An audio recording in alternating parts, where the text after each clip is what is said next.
Record News Rural. Oferecimento. Bradesco, de ponta a ponta é com o Bradesco que o agro conta.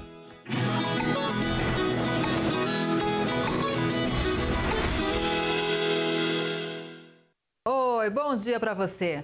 Quando falamos de produção rural, a gente pensa em propriedade no interior, grandes campos de plantação, rebanhos no pasto. Mas você vai se surpreender com a agricultura e pecuária em Florianópolis, Santa Catarina.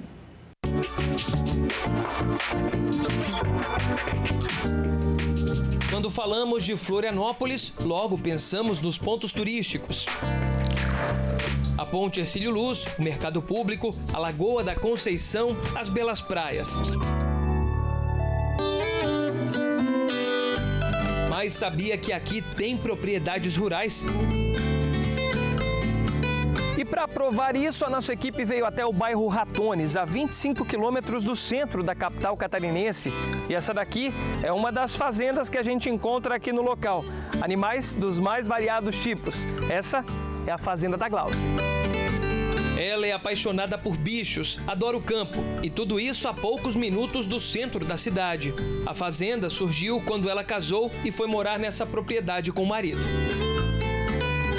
Aí juntou a fome e a vontade de comer. Ele era da plantação e eu sou mais de animais. E a gente era forte na parte de hortaliça, né? Aí veio a pandemia, a gente teve que se isolar e a gente parou de plantar. Aí passamos mais para a parte forte de pecuária, que é gado. A gente tem cavalos, né? Aí tem cabrito, ovelha, galinha. Aqui a rotina é puxada. Os animais precisam de cuidados no sábado, no domingo, no feriado, todo dia. Mas a paz de lidar com o que ama não tem preço. Os cavalos são uma paixão especial na vida da Glaucia. A conexão dela com os equinos chama a atenção. A alimentação é a mais natural possível. Por isso, eles plantam cana-de-açúcar, por exemplo, para alimentar os animais. E assim, diminuem o gasto com a ração. Muita gente que entra aqui na nossa propriedade, ou por indicação de alguém, a Glaucia faz isso. Nossa, isso aqui é um pedaço no meio de Florianópolis? Eu assim, sim, é daqui de Florianópolis. Já nessa outra fazenda, o foco são os bois da raça Guzerá. Aqui foi o patriarca, o seu Odilon, que iniciou todo o trabalho. Ele recorda que a ilha de Santa Catarina sempre teve o foco na agricultura e na pecuária. O Ratones, antigamente, era carro de boi, carreta, asfalto não tinha, calçamento não tinha, engenho. E naquela época o pessoal vivia mais da roça, a mandioca. É uma alegria para a gente.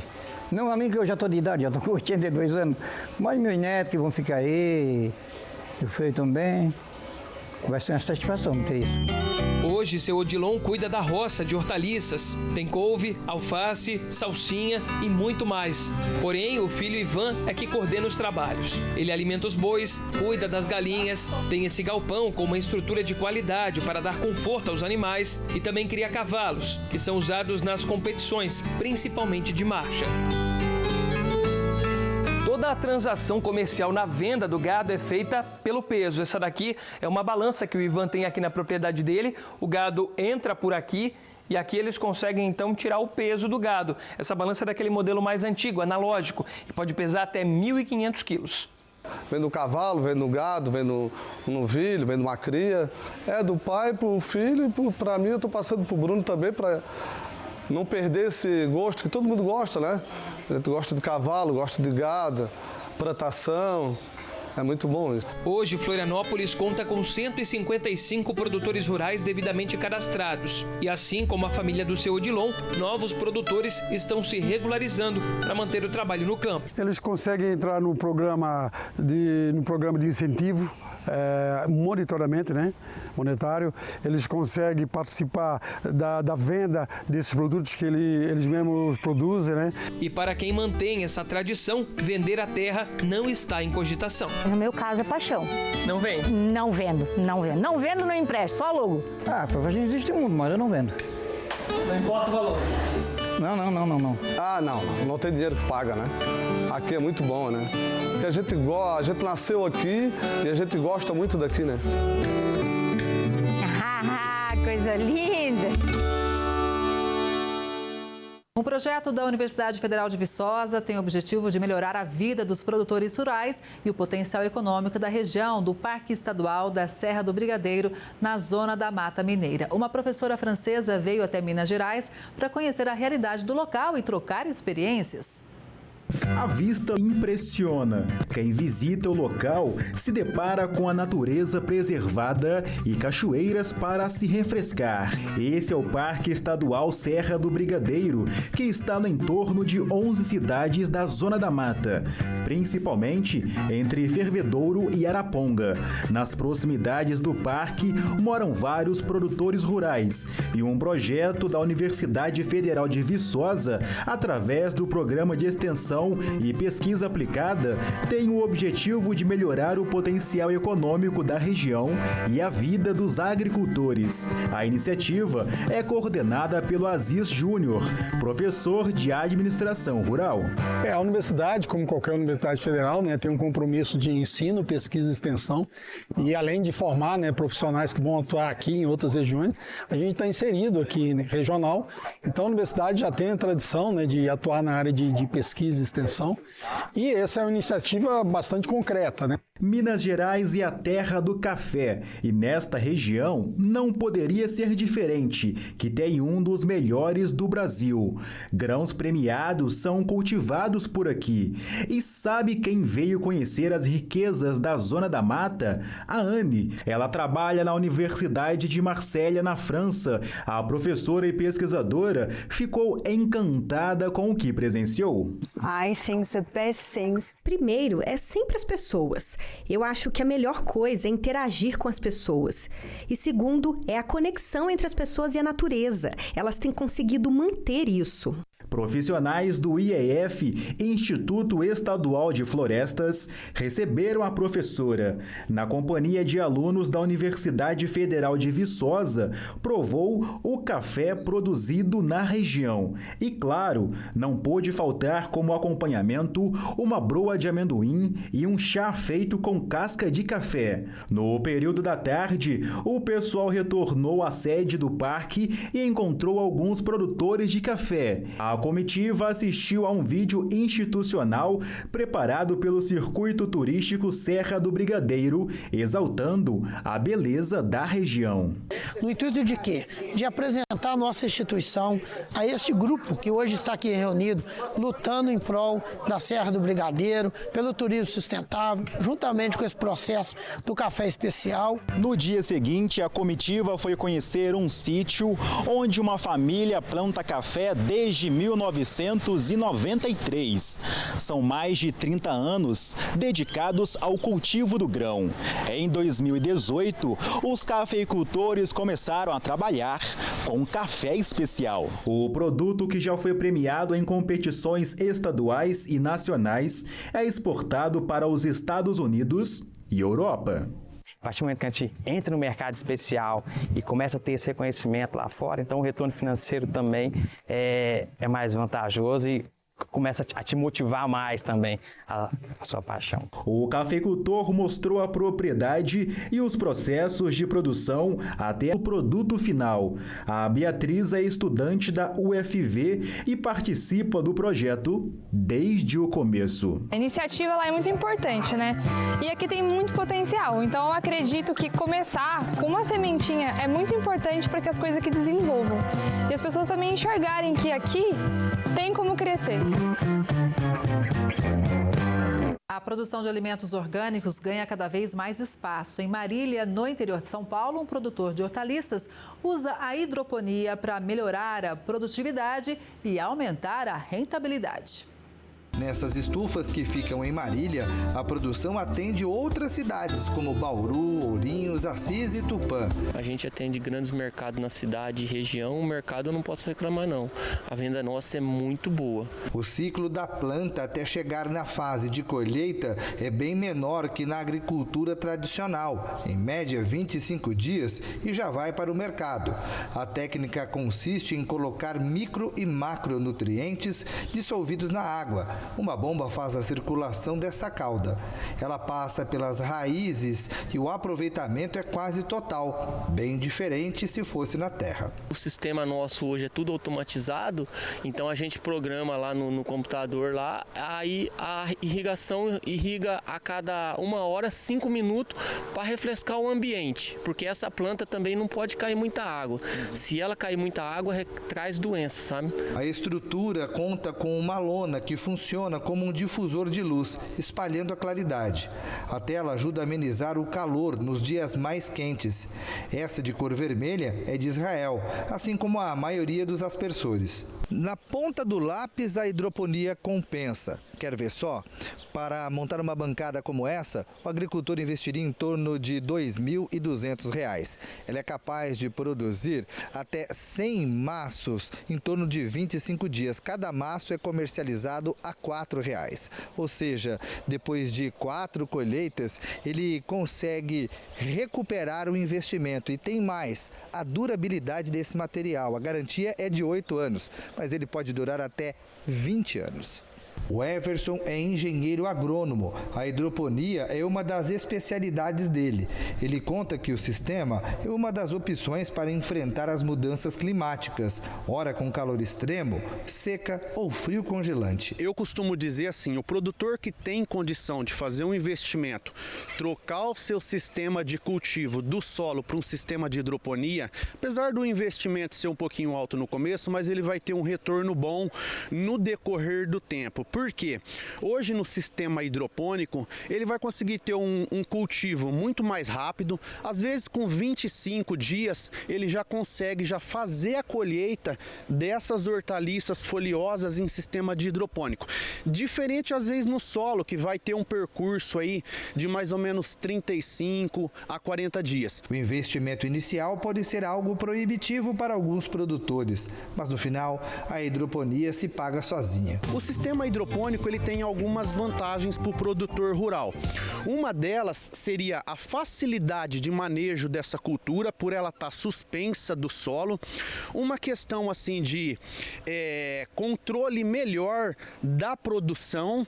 Ele não vai fazer a utilização de alguns defensivos. Por ser um sistema que ele está suspenso, ele vai evitar bastante doenças que às vezes está ligada ao solo.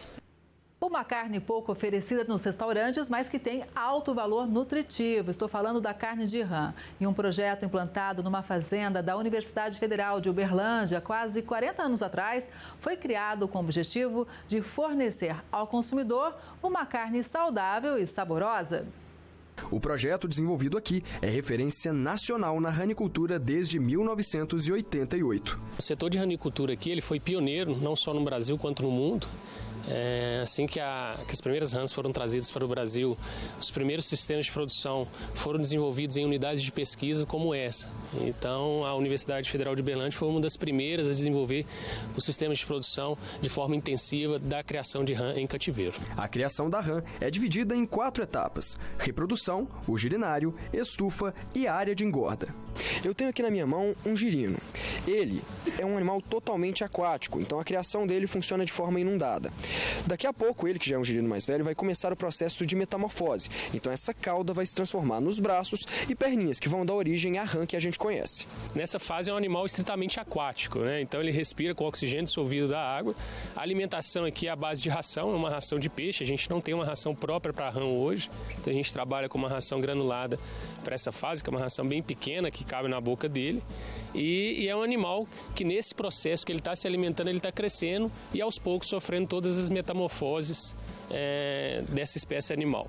O animal ele vai deixar de ser um animal estritamente aquático para se tornar um animal terrestre. Então, primeiro ele vai ter a exteriorização dos membros, né? Vai absorver a sua cauda e externar os membros anteriores e posteriores. Vai passar a ter uma respiração aérea, né? Então vai desenvolver os pulmões e vai deixar de ser um animal onívoro para passar a ser um animal carnívoro quando no ambiente terrestre. Depois dos tanques, a próxima fase do crescimento é nessa estufa. Essa aqui na minha mão já é uma rã jovem.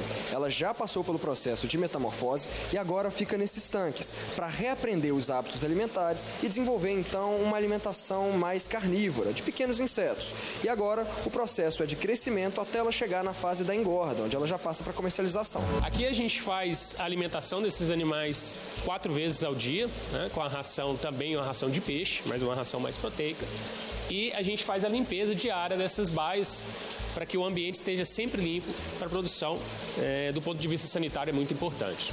O animal ainda tem que estar em contato com a água, a rã ela é um animal que tem que estar em contato constante com a água, porém já com uma respiração aérea, então ela fica com as patinhas no chão e a cabeça para fora da água. Aqui ela já tem a anatomia de uma rã adulta, né? Ela só é menor do que uma rã adulta, então a gente tem aqui, né, os membros anteriores, os membros posteriores já bem externalizados, né? Um animal já com a anatomia de um animal adulto, porém menor. Já no processo de engorda, as rãs são separadas entre machos e fêmeas e ficam em tanques até chegar ao peso ideal para o abate. Aqui a gente vai alimentando ela ainda naquele perfil de 4 vezes ao dia, até que esse animal chegue no peso de abate em torno de 400 gramas, para que eles possam ser levados para o abatedor. É importante a gente diferenciar, né, a rã do sapo e da perereca, né? São animais de espécies diferentes, apesar de serem anfíbios, do mesmo grupo dos anuros. A rã, dentre esses grupos, é a única comestível. E tem alto valor nutritivo. Em uma porção de 100 gramas de carne de rã, há cerca de 16 gramas de proteínas e tem poucas calorias. Então a rã ela tem essa característica, né, de uma pele mais lisa, um animal que tem os membros posteriores bem hipertrofiados, que para fins comestíveis é bastante apreciado. O Brasil é o segundo maior criador de rãs do mundo. Os principais produtores estão no centro-oeste do país. A ranicultura chegou aqui em 1935, com o primeiro ranário na Baixada Fluminense, no Rio de Janeiro. A carne é considerada nobre. A produção da fazenda na universidade tem destino certo, o mercado local. Fomos até um dos restaurantes que servem a carne de rã. Fica no centro de Uberlândia. Por aqui, a rã empanada é o carro-chefe e vem gente de longe para experimentar. Gostei, muito bom. Parece com o quê? Gosto de frango empanado. Mas macio? Macio. Você esperava? Não, eu achava que tinha gosto de peixe. Nós acompanhamos esse ano como o clima interferiu no rendimento da agricultura e da pecuária, mas existem ferramentas que podem ajudar o produtor na hora de tomar as decisões em campo. Tecnologias aplicadas através da agricultura de precisão e digital. A Ingrid Alves traz mais informações sobre esse assunto. O mundo tem um desafio nos próximos anos, que é de produzir mais alimentos sem aumentar a área, e com certeza o Brasil é um agente importante nesse cenário. E aí a gente fala de agricultura de precisão e digital para entender um pouco como essas ferramentas podem ajudar nessa evolução. A gente conversa então com o Márcio Albuquerque, que é presidente da Associação Brasileira de Agricultura de Precisão e Digital. Muito obrigada por receber a gente. Eu que agradeço o convite. Bom, quando a gente fala de agricultura de precisão, muita gente pode pensar, bom, é tecnologia, é novo, mas a gente está falando disso já tem pelo menos uns 20 anos. Sim, nós estamos na 10ª edição de um congresso que acontece a cada 2 anos, então é um tema que já está sendo falado no Brasil, como você disse, há mais de 2 décadas, mas o conceito continua sendo muito atual, né? A agricultura de precisão tem por base nós tratarmos as variabilidades que existem na lavoura com base na tecnologia. Então, as variabilidades elas vão continuar ocorrendo e é necessário trabalhar com cada vez mais informação para a tomada de decisão, justamente para os objetivos de se produzir cada vez mais e melhor, né? Quando nós falamos em sustentabilidade e produtividade, usar a tecnologia para identificar onde se pode produzir mais, onde se pode usar os insumos da melhor forma, é a base da agricultura de precisão. Há quase 20 anos se fala muito na aplicação em taxa variada de insumos. Essa, sem dúvida, é uma base importante, mas ela não é apenas disso que nós tratamos na agricultura de precisão. Ajustar o uso dos insumos básicos é o primeiro passo, mas entender as relações, entender aonde que eu posso desafiar a produtividade ou onde eu tenho que alocar melhor o insumo, no que nós chamamos tecnicamente da variabilidade espacial e variabilidade temporal, é a base do que nós temos na agricultura de precisão. Bom, quando a gente falava, então, 20 anos atrás desse assunto, a gente não falava de drone, a gente não falava de georreferenciamento, GPS. Como é que começou a agricultura de precisão? A agricultura de precisão, o conceito da variabilidade, ele é mais antigo, mas nós falarmos em justamente geolocalização é a base que deu a primeira onda da agricultura de precisão, foi na década de 90, quando o sinal de GPS passou a estar disponível. Então, sim, o georreferenciamento é a primeira semente que permite saber voltar a um ponto, poder ter o dado de um ponto preciso numa lavoura, é a base. Então, digamos, a primeira onda da agricultura de precisão era muito isso, era o GPS, era o controlador, era conseguir fazer as operações de forma que pudesse ser repetida em outros anos e, numa primeira aplicação, entender o solo, né? Então, aqui no Brasil, a primeira onda da agricultura de precisão e ainda hoje, entender a variabilidade do solo é a técnica básica da agricultura de precisão. Mas nós temos o desafio de cada vez mais entender a variação de plantas, entender a variação de pragas, entender como é que diferentes variáveis climáticas se distribuem ao longo de uma região ou mesmo dentro de uma fazenda.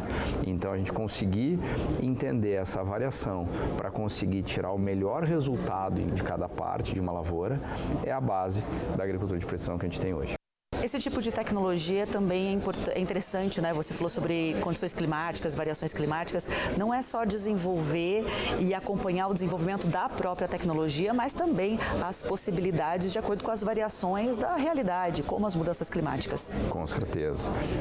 Dentro disso, a gente tem vertentes dentro da agricultura de precisão, de um controle mais preciso da irrigação, de entender a física do solo, né? O solo reter água para estar mais resistente às mudanças e à desuniformidade das chuvas.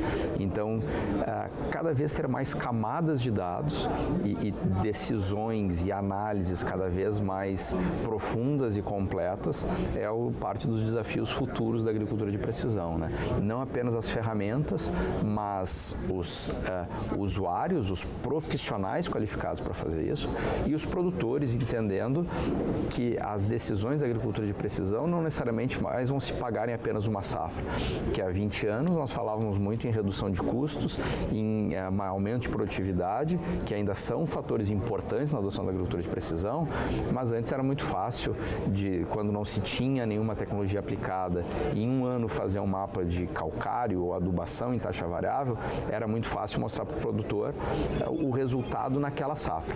Quando a gente olha num novo contexto de mudanças, muitas vezes ter essa informação é parte de uma decisão.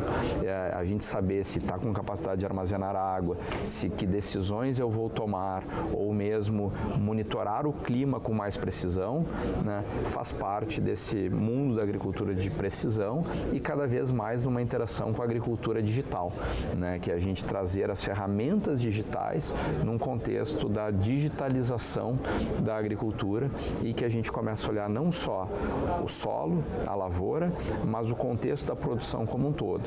Claro, mais próximo da agricultura de precisão, as decisões dentro da porteira, da gestão, mas a agricultura digital pode ir para toda a cadeia do agronegócio. Quando a gente fala de agricultura digital, a gente encontra ainda no Brasil uma dificuldade, às vezes, de conectividade, de ter acesso para dentro da porteira chegue todos os recursos que o produtor precisa para ter esses recursos em mãos. Qual que é hoje o gargalo? A conectividade é um ponto importante, mas no Combap, o evento que a nossa associação organiza, nós estávamos lembrando que a conectividade ela não é essencial. Se lá atrás, há quase 20 anos ou mais, já se fazia agricultura de precisão, é possível fazer ela com um pendrive, é possível fazer ela levando um equipamento até a sede.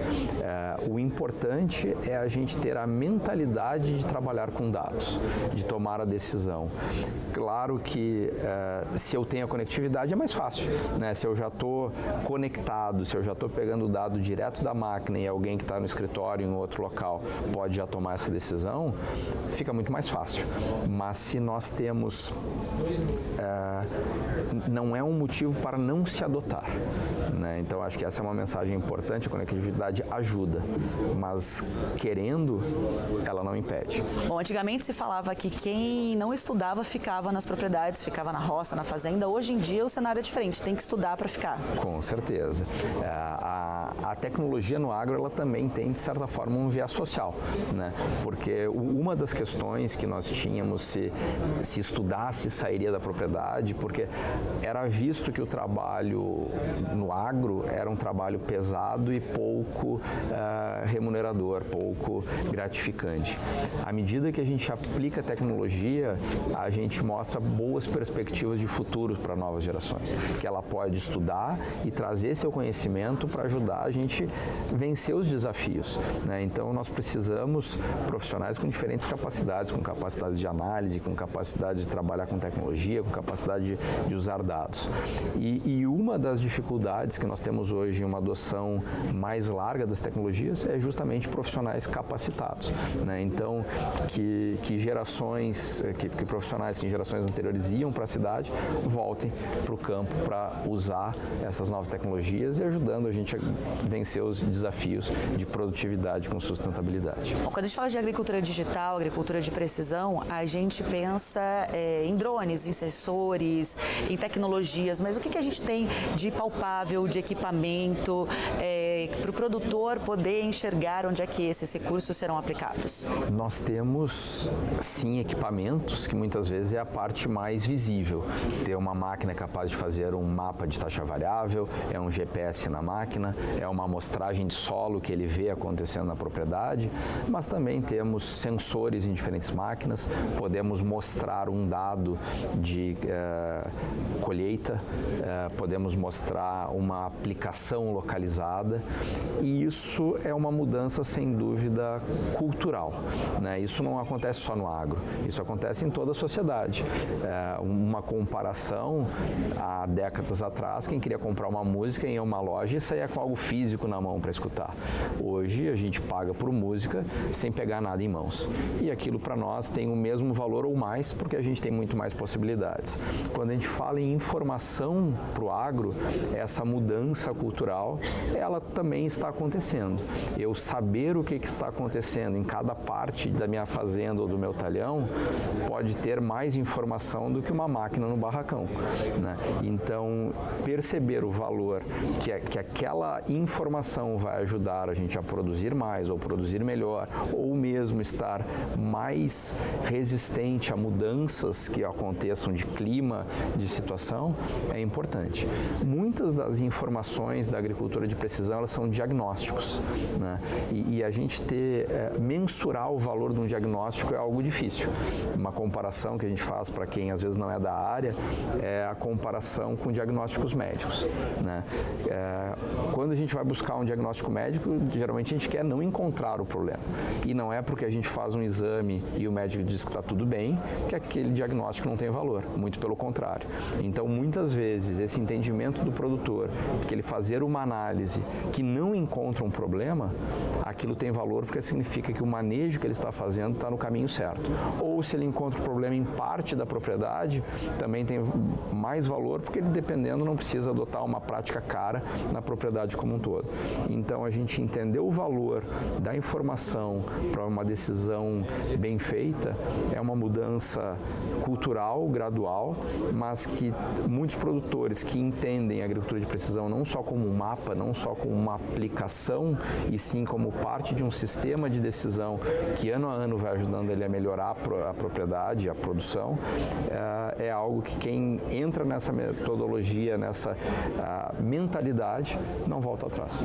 Quando a gente fala de agricultura de precisão, agricultura digital, a gente fala também para o pequeno e para o médio produtor, para diferentes tipos de propriedades, ou a gente fala só para o grande produtor?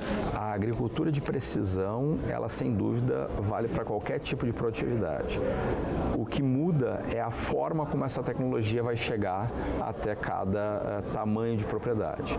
Nós podemos ter, sim, grandes produtores que eles investem diretamente nas máquinas, na tecnologia, nos profissionais. Nós podemos ter médios produtores que contratam empresas de prestação de serviço para ajudá-los nessa etapa. E nós temos mesmo pequenos produtores em que a grande maioria das cooperativas agrícolas do Brasil já fornecem algum tipo de serviço de agricultura de precisão para eles. Então, o conceito de gerir baseado em dados, de entender a variabilidade, ela vale para todos e, inclusive, o pequeno deveria tomar mais cuidado com cada metro quadrado da sua propriedade.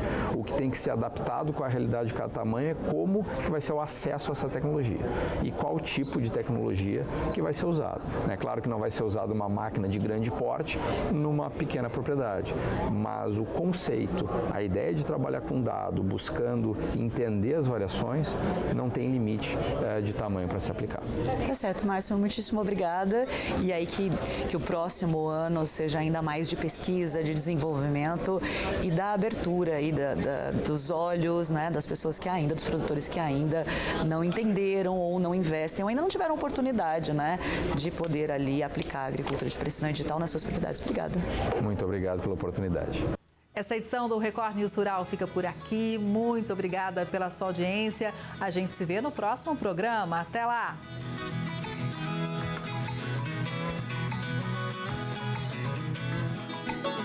Record News Rural. Oferecimento. Bradesco. De ponta a ponta é com o Bradesco que o agro conta.